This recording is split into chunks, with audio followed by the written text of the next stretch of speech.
আসসালামু আলাইকুম, সবাই কেমন আছেন? আলহামদুলিল্লাহ আমি ভালো আছি। তো একটা সিম নিব।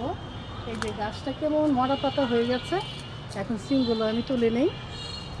হুম, ভালোই আছে, অনেকগুলি আছে সিম, খারাপ নেই।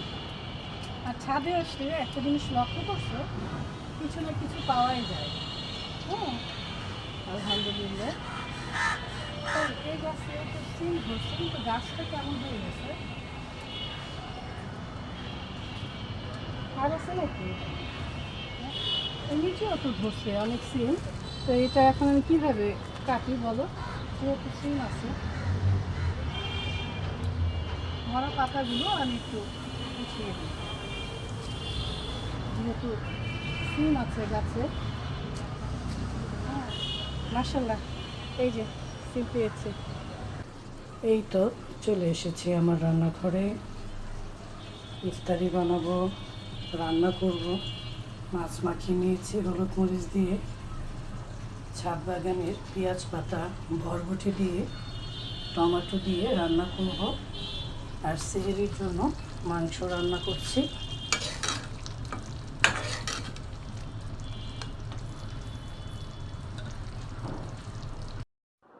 মাংসটা হয়ে গেছে, নামানোর আগে একটু উপরে জিরে ফাঁকি দিয়ে দিচ্ছি।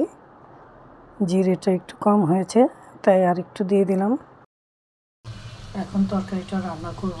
মাছ ভেজে নিয়েছি, মশলাটা কষিয়ে নিলাম। এখন ছাদ বাগানের পেঁয়াজ পাতা, বরবটি, কাঁচামরিচ, আলু এগুলো দিয়ে দিব। দিয়ে দিব টমেটো, অল্প করে পানি দিয়ে দিচ্ছি। সবজিটা মশলার সাথে ভালো করে কষিয়ে নিব। সব কিছু মিলে তরকারিটা দেখেন কি সুন্দর কালারফুল হয়েছে, সবুজ, লাল, অরেঞ্জ, খুবই সুন্দর লাগছে তরকারিটা দেখে।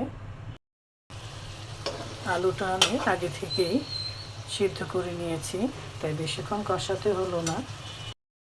এখন আমি মাছগুলো দিয়ে দিব।